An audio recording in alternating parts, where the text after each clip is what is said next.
Simon, Manchester United this morning, seldom out the news, but this morning seemingly facing competition from a number of clubs, including one based in Germany, for the signature of this man who they have interviewed, Erik ten Hag. We understand he impressed the United officials during the interview that they had. But of course, a bunch of them still said to be circling the Old Trafford scene. Pochettino being one, Luis Enrique being another, Lopetegui being another. You know, when it comes to targeting and hiring your manager, and you have been in this position, does slow and steady really win the race?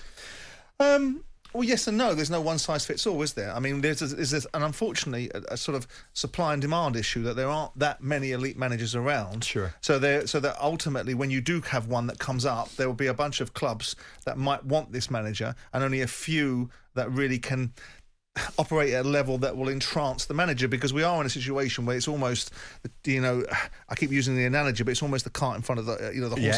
Cart in front of the horse. Yeah, it is. Because you really would think that an elite football club dictates the pace and tone of who's fortunate enough to come and manage it. Yes. But it's almost the flip side of the argument, which is you're almost beauty parading football clubs for the benefit of an elite manager. Right. So does slow and steady, win the day, or is it that the tortoise and the hare analogy? I don't know, because it depends upon what you're trying to achieve. With United, they've made so many ricks, whether they've got the right guy and they've not handled it right, whether they've handled Louis van Gaal the wrong way, whether they've drop-kicked David Moyes too quick at a stage in their development that was always going to be troublesome, whether they didn't give Jose Mourinho what he wanted, so then removing some of the challenges that he had in his little dark mind at that time, whether they gave Ole Gunnar Solskjaer too long, or whether it was inappropriate to bring in an interim manager. Where they are now is all of those sort of scar tissues, and the fact they've got a new guy in the boardroom that clearly doesn't want to follow the path that his predecessor has laid out as being the path of ridicule, because he appears to know nothing about the business of football,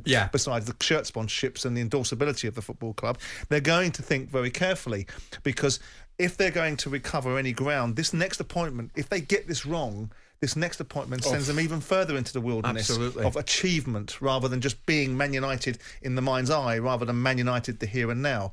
So what I don't like is I don't reading every particular foible and nuance. I don't know why it finds its way into the media. I know it's share price based. I know that they want to keep keeping themselves at the forefront. Manchester United, you always tell us they're newsworthy any time of the day. But if you're Manchester United, you're quite able to control the flow of information going to the media. You're quite able to say to a potential candidate, these conversations are between you and I. Yeah, true. And we're not going to repeat anything in the media, and we'd much prefer that you didn't. And if you do, then you're going to eliminate yourself by association. So we keep the conversation between ourselves. I get that, but that doesn't stop Luis Enrique or Julian Lopetegui speaking of their own volition, because it's reported that Enrique has said this week he'd be unwilling to leave his position with Spain before the World Cup. Lopetegui apparently to jump in and ruled himself out, saying there is no doubt I'll be in charge of Seville next season. That's fine. So they're counting themselves in and they're counting themselves out. That's fine, but I'm talking about the guys they've interviewed.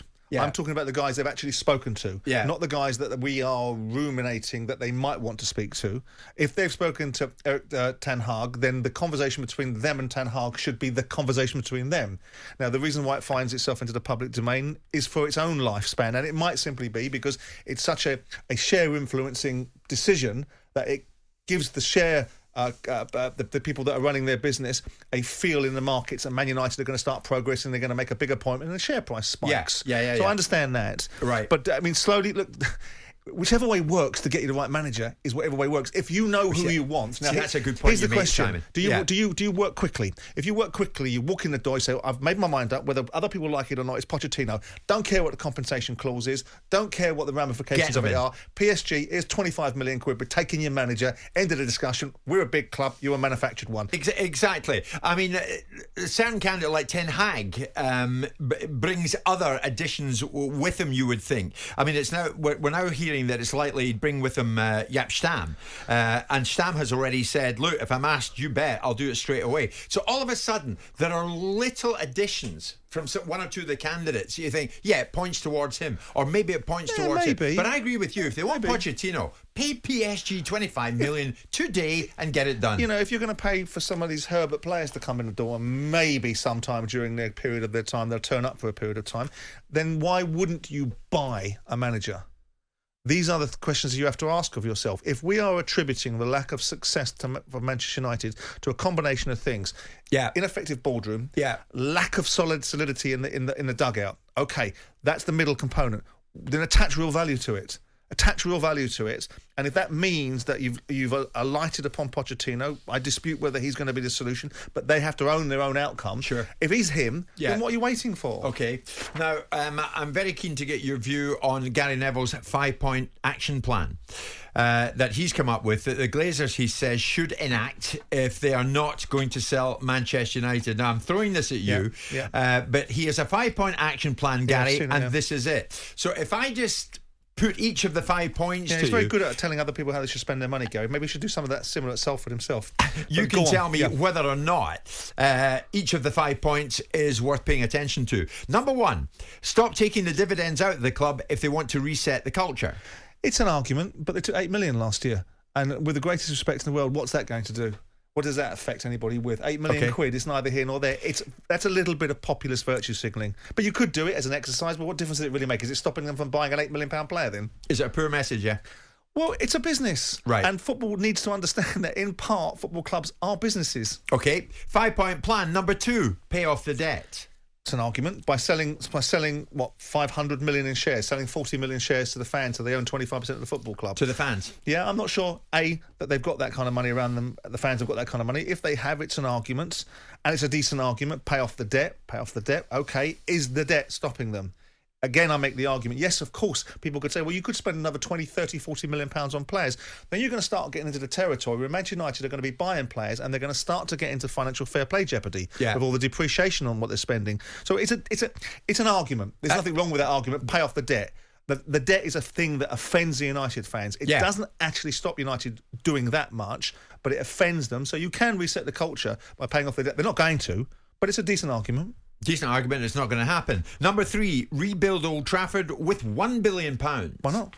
Tottenham have just done it. Why not? There's nothing behind that. I mean, Gary obviously has got the zeitgeist, having built a few hotels. He knows what it takes to build a stadium, and he knows that obviously Man United are going to play where during that period of time, and all the logistics and all the different dynamics of how you're going to do it. It's an argument. United, if Tottenham Hotspur are building a new stadium, and United are at a stage now where the next evolution of football teams is their stadia, I would have thought the core product was the thing on the pitch. And the stadium needs to be of a certain level. But if it is you've got to have a good home. But they have got a good home. You stayed in one of Gary's hotel with me, and I did. You said you had a beautiful room. No, I didn't say I had a beautiful room. I said it was okay. You had the best room in the hotel. I said in order to that wouldn't have been difficult. I said in order to correct my initial observation of the scabby hotel, that was unfair. So I requalified it. Number 4, build a new training ground.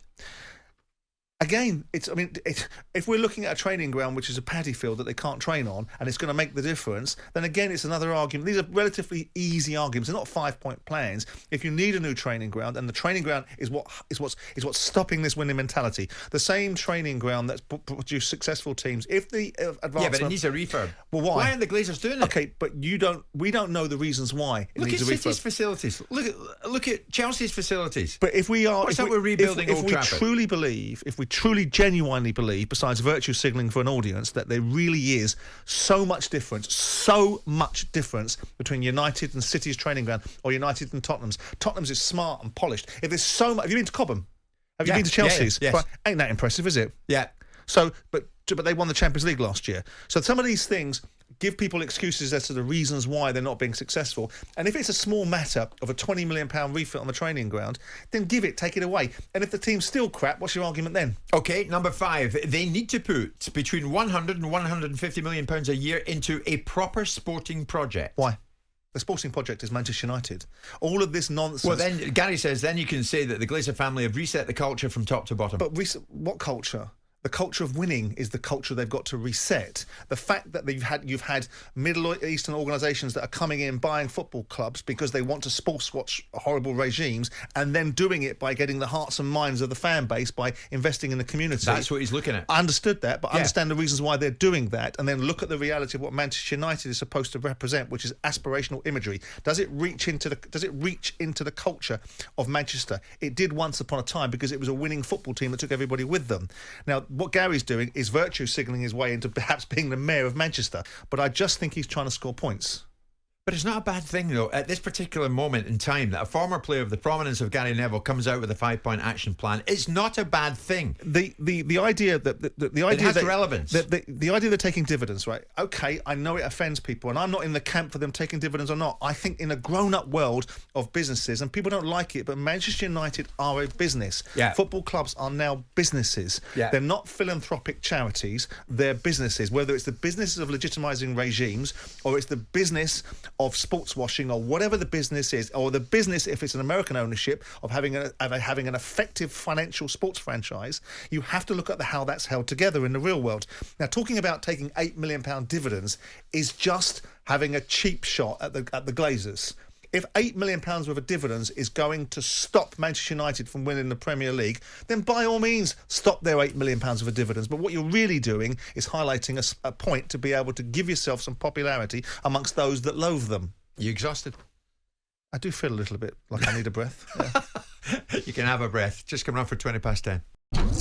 Jim White and Simon Jordan. Monday to Friday mornings from 10 on AM, on DAB, via the talkSPORT app and on your smart speaker. talkSPORT.